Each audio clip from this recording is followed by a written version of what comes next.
मी सगळे हे चित्र जे पाहिलं महाराष्ट्रामध्ये सगळीकडे हेच चित्र होतं की मोठ्या प्रमाणावर यावेळेस जिथं जिथं सभा झाल्या तिथं लाडक्या बहिणींची संख्या लक्षणीय होती।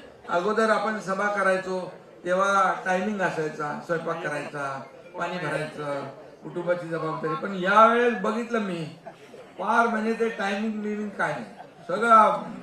आणि लाडके भाऊ थोडी संख्या कमी, मला वाटतं ते घरी थांबून आले तर काय,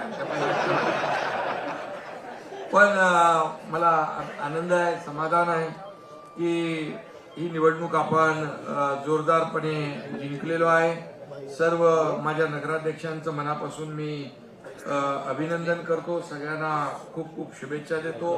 हे सावरकर स्वातंत्र्यवीर सावरकर स्मारक आहे आणि त्याच्यात आपण जमलेलो आहोत।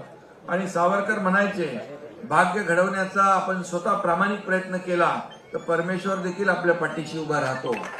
आणि म्हणून स्वतः आपण मेहनत घेतली आणि हा अहोरात्र कष्ट घेऊन मेहनत करून हा विजय आपण जो आहे खेचून आणलेला आहे, याबद्दल मी सगळ्या पदाधिकाऱ्यांचं आणि आपल्या निवडून आलेल्या सगळ्या नगराध्यक्षांचं आणि सर्व नगरसेवकांचं मनापासून खूप खूप अभिनंदन करतो, मनापासून आपल्याला शुभेच्छा देतो। खरं म्हणजे तुम्ही खरे सिकंदर आहात, तुम्ही खरे बाजीगर आहात आणि तुम्हा सर्वांचं अभिनंदन करताना मतदारांना देखील मी धन्यवाद देईन की त्यांनी छप्परफाड असा आपला मतांचा वर्षाव केला। आणि जेव्हा भरभरून काम करत असतो, भरभरून देत असतो, आणि शिवसेना देणारी आहे, ही शिवसेना देणारी आहे, घेणारी नाहीये। आणि म्हणून हे लोकांनी देखील आपल्या पारड्यामध्ये जे मतांचं दान टाकलं आणि आपल्याला अगदी काही लोक म्हणायचे शिवसेना ठाणेपुरती आहे, काही लोक म्हणायचे मुंबई पुरती आहे, पण आता शिवसेना चांदा ते बांद्यापर्यंत सिद्ध झाली आहे। शिवसेनेचे जिथं आमदार नाहीत तिथेही आपल्या नगराध्यक्ष लोक निवडून आलेत, नगरसेवक निवडून मोठ्या प्रमाणावर आलेले आहेत। आता माझ्याकडे आकडा जो आलाय तो जवळपास 62च्या पेक्षा जास्ती आहे। आणि आणखी जे आणखी लढलेले आहेत आपल्या शिवसेना पुरस्कृत जवळपास 70 पेक्षा जास्ती नगराध्यक्ष या महाराष्ट्रामध्ये आपले, म्हणजे कमी जागा लढून आपण जास्तीचं यश मिळवलेलं आहे। तसं लोकसभेमध्ये आपला स्ट्राईक रेट सगळ्यात जास्त होता, विधानसभेत आपण 80 जागा लढलो आणि 60 जागा जिंकलो, तोच इतिहास या ठिकाणी या निवडणुकीत देखील पाहायला मिळाला।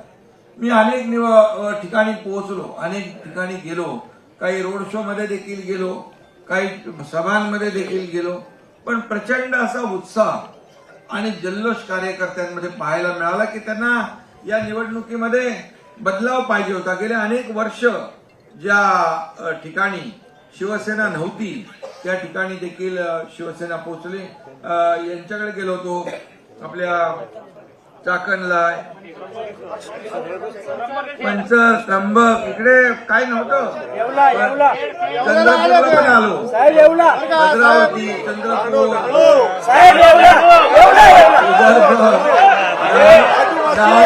पालघर,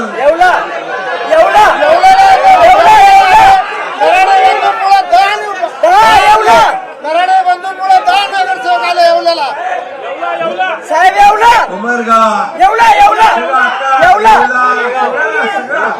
महाराष्ट्र, शाजी बापूला सगळ्यांनी चक्रव्यूहात पकडला होता, पण ते चक्र भेदून शाजी बापूने सगळ्यांना आडवं करून टाकलं।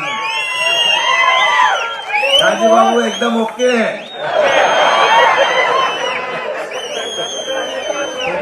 सगळं आणि आहे कोकणामध्ये तर वन साइड झालं सगळं। उत्तर महाराष्ट्र आला, धाराशिव, सोनेरी,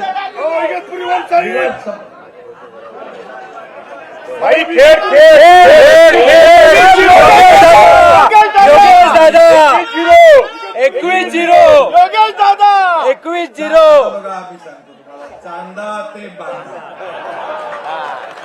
आता अशी संघटना पुढे बांधायची आहे। दिवसभरातील घडामोडींचा आढावा घेण्यासाठी पाहत रहा N24 मराठी न्यूज चॅनल।